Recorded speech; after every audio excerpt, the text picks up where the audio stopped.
আসসালামু আলাইকুম। সাংবাদিকদের জন্য বিসিবি নতুন আইন করছে যে সাংবাদিকরা এখন স্টেডিয়ামের মধ্যে ঢুকতে পারবে না। স্টেডিয়ামের মধ্যে যেকোনো টাইমে আগে যেরকম ইজিলি ঢুকতে পারত। এই ধরনের বিধিনিষেধ করছে। একমাত্র বিসিবি যখন পারমিশন দিবে ঠিক তখনই সাংবাদিকরা ঢুকতে পারবে। এটা নিয়ে আপনার কি মতামত? আপনার কি বলার আছে? আপনার কি মনে হয় এটা কি ঠিক করছে? আমি ২ টা ফ্যাক্ট বলি। ফার্স্ট অফ অল আপনি এই সংবাদে কি দেখেন প্রতিদিন? আপনি যদি বাংলাদেশের সবথেকে বড় ক্রিকেট গণমাধ্যম বলেন ক্রিক ফ্রেন্সি, ইন্ডিয়াতে বা ওয়ার্ল্ড ওয়াইড ক্রিকবাজ আছে। এখন ক্রিকবাজ আর ক্রিক ফ্রেন্সির মধ্যে পার্থক্যটা দেখেন। ক্রিক ফ্রেন্সি বা এই সমস্ত যেসব মিডিয়া আছে, ইভেন বাংলাদেশের নিউজ চ্যানেল ৭১ বলেন, অন্যান্য চ্যানেল বলেন, এরা কি করে? সারাদিন শামীম হোসেন চৌধুরী, শামীম হাসান পাটোয়ারি, শামীম পাটোয়ারি এখন কলা খাচ্ছেন। শামীম ভক্তদের সাথে সেলফি তুললেন সাব্বির রহমান। তামিম ইকবাল এখন মন খারাপ। অমুকের মন খারাপ, অমুক হয়ে চুপ করে মাঠের কোণে বসে আছেন। আহ, মাঠের কোণে তানজিম হাসান সাকিব। তো এই ধরনের নিউজ ছাড়াই কিন্তু ভালো নিউজ কয়টা দেয়?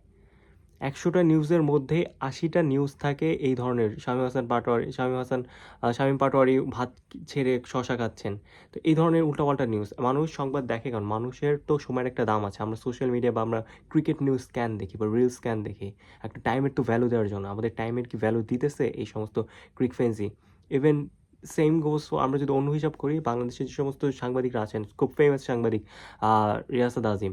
রিয়াসাত আজিমের রিপোর্ট বা উনি যেইভাবে বা যেই টোনে কথা বলেন, এটা কি ঠিক? মানে রীতিমতো মেজাজ খারাপ হয়ে যাবে। আপনি চিন্তা করেন, আপনি এক জায়গায় বসে আপনি একটা ডিসকাশন করতেছেন বা কিউএনএ করতেছেন, আপনি কোয়েশ্চেন মানুষ করতেছে, আপনি অ্যান্সার দিতেছেন এবং সেম টাইমে রিয়াসাত আজিমের মতো একদম উচ্চ কণ্ঠে আপনাকে যা নয় তাই বলতেছে। উল্টা মানে এমন একটা ভাব আপনাকে দাপট দেখাতেছে, আপনাকে ধমক দিতেছে। তার এই ধরনের রিপোর্টার বা এই ধরনের কথা যখন আপনার এগেনস্টে আসবে, আপনাকে একটা মানুষ সুন্দর করে বলতে পারে, অ্যাপ্রোচটা কিন্তু বেটার হতে পারে। কিন্তু রিয়াসাত আজিমের মতো যে সমস্ত সাংবাদিকরা এই ধরনের অ্যাপ্রোচে কথা বলে, আপনি তখন কি করবেন? আপনি কি তখন মানে নিজের মাথা ঠিক রাখতে পারবেন না? এই ঠিক রিয়াসাত আজিমের মতো কিছু রিপোর্টারদের জন্য এবং ক্রিক ফ্রেন্সি বা এই ধরনের যারা উল্টাপাল্টা সারাদিন ভাত ছেড়ে শশা খাচ্ছেন, শামীম পাটোয়ারি, এই ধরনের নিউজ যারা করে তাদের জন্য আসলে ঠিক আছে। আর পৃথিবীর কোনো দেশে আমার মনে হয় বড় যে কোনো দেশে, অস্ট্রেলিয়া বলেন, ইন্ডিয়া বলেন, ইন্ডিয়াতে কিন্তু যে কোনো সময় সাংবাদিকরা ঢুকতে পারে না। এই ধরনের অথেন্টিক নিউজ ছাড়া উল্টাপাল্টা নিউজ তাহলে বেশি আসবে। আমরা ক্রিকেটের খবর জানতে চাই, আমরা মাঠের খবর জানতে চাই। শামীম পাটোয়ারি ভাত খাইলো না শশা খাইলো, তানজিম হাসান সাকিব মাঠের এক কর্নারে বসে আছে, এগুলো কিন্তু আমরা জানতে চাই না। আর এগুলো আমাদের জানার প্রয়োজন নেই। আমাদের সময়ের কিন্তু একটা ভ্যালু আছে। কিন্তু আমাদের সাংবাদিক ভাইরা কি আদৌ ভ্যালু দেয়? বা সংবাদকর্মীদের যাদের চালায়, যে চ্যানেলগুলো চালায়, তারা কি আদৌ মানুষের ভ্যালু দেয়? তারা তো তাদের ভিউ নিয়ে ব্যস্ত। আপনারা ২ দিন আগেও দেখেন, পাকিস্তান আহ, বাংলাদেশের জন্য নাকি ওয়ার্ল্ড কাপ খেলবে না। এটা পাকিস্তান ক্রিকেট বোর্ড একদমই বলে নাই। এই সমস্ত প্রোপাগান্ডা ছড়াইছে বাংলাদেশের এই যে রিয়াসাত আজিমের মতো কিছু হলুদ সাংবাদিক আর দেন বাংলাদেশের নিউজ মিডিয়া, শুধুমাত্র ভিউ ব্যবসার জন্য এই ধরনের কাজ কারবার করছে এবং মানুষের সময় নিয়ে খেলতেছে এরা, মানুষের ইমোশন নিয়ে খেলতেছে। Audience cricket, lakh lakh crore crore cricket ভক্ত এই ইমোশন নিয়ে খেলতেছে। তো এদের জন্য আমার মনে হয় সাংবাদিকদের প্রবেশাধিকারের নিষেধাজ্ঞা একদম ঠিক করছে। ঠিক তখনই সাংবাদিকরা প্রবেশ করতে পারবে যখন বিসিবি তাদের অনুমতি দেবে প্রবেশের।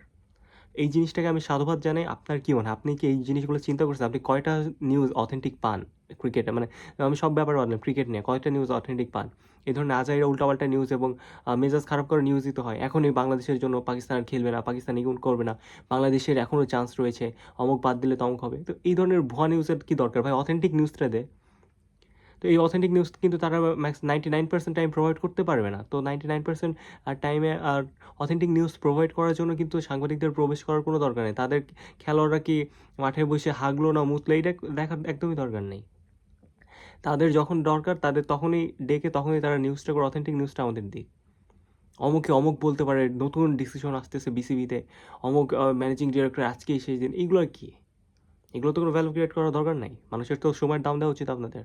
তো এই জন্য আমার মনে হয় বিসিবিকে সাধুবাদ জানাই এবং বিসিবি যথেষ্ট ম্যাচিউরলি হ্যান্ডেল করতেছে। ইভেন আমাদের এই মুহূর্তে বিসিবির কিন্তু পাশে থাকা উচিত। তারা এই মুহূর্তে বাংলাদেশ ক্রিকেট বোর্ড কিন্তু অডিয়েন্সের ইমোশন বলে দেশের স্বার্থর কে চিন্তা করে কিন্তু তারা ওয়ার্ল্ড কাপের মতো একটা বড় আসর কিন্তু তারা স্যাক্রিফাইস করছে। তো আমার এখন পাশে থাকা উচিত, উল্টা বিসিবির এগেনস্টে যাওয়া না। তো আমি সবাইকে আহ্বান করবো বিসিবির পাশে থাকুন এবং সাধুবাদ জানাই। আপনি নিজেও চিন্তা করেন, ডিসিশনটা কিন্তু ঠিকই হয়েছে। আল্লাহ হাফেজ।